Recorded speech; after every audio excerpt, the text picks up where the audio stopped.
ஒரு ஃபார்ச்சுனர்ல 2011 மாடலு 2020 என்ன கண்டிஷன்ல இருக்குமோ அந்த கண்டிஷன்ல இருக்குங்க.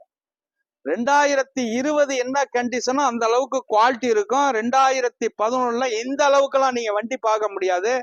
எஸ்டாபிலிட்டிங் எல்லாம் நல்லா கொடுத்துருக்காங்க. தெளிவா மெயின்டைன் பண்ணியிருக்காங்க. கம்பெனி சர்வீஸ் ரெக்கார்டுங்க 165 கம்பெனி சர்வீஸ் ரெக்கார்டுங்க. நீங்க கம்பெனில இதை செக் பண்ணிட்டு வரலாம். உள்ளர உள்ள வியூஸ் எல்லாம் கேட்ட சொல்றேன் பாருங்க. குவாலிட்டியான வண்டி, எல்லா ஆப்ஷன் வந்துருங்க. இதுல 4x4ங்க. அது எல்லாருமே கேட்டீங்க. நம்ம இடத்துக்கு ஒரு ஃபார்ச்சுனர் வந்திருக்கு, தெளிவான வண்டி. இதுல ஒரு சின்ன சட்டத்திட்டம் என்னன்னா, 4 ஓனரு.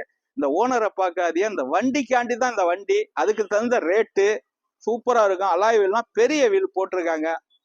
பார்த்தா 2020 என்ன கண்டிஷன்ல இருக்குமோ அந்த கண்டிஷன் 11 தான். குவாலிட்டியான வண்டி, மிந்திக்கங்க. இதை நம்ம கொடுத்துருவோங்க, கொடுத்துடலாங்க. இதுக்கு ஃபைனான்ஸுங்கிறது இது 1 வருஷம் தான் பண்ணுவாங்க. அதை ஃபைனான்ஸை நினைச்சு கூப்பிட வேண்டாம். இது ரெடி கேஷுக்கு தான் மேக்சிமம் ஆகும். கொடுத்துருவோங்க. 9 லட்சம் ரூபாய்க்கு கொடுத்துடலாங்க. 9 லட்சம் ரூபாய்க்கு கொடுத்துருவேன். இந்த வண்டி குவாலிட்டின்னு ஒன்று இருக்கு, தெளிவான வண்டி, மிந்திக்கங்க. அதே இல்லாம நம்மகிட்ட நிறைய வண்டி இருக்கு. 7 சீட்டு வண்டி, 2 எர்த்திகா, SL6 நிறைய வண்டி இருக்குங்க. உங்கள் எம்ஜிஆர் கரம்பக்குடி.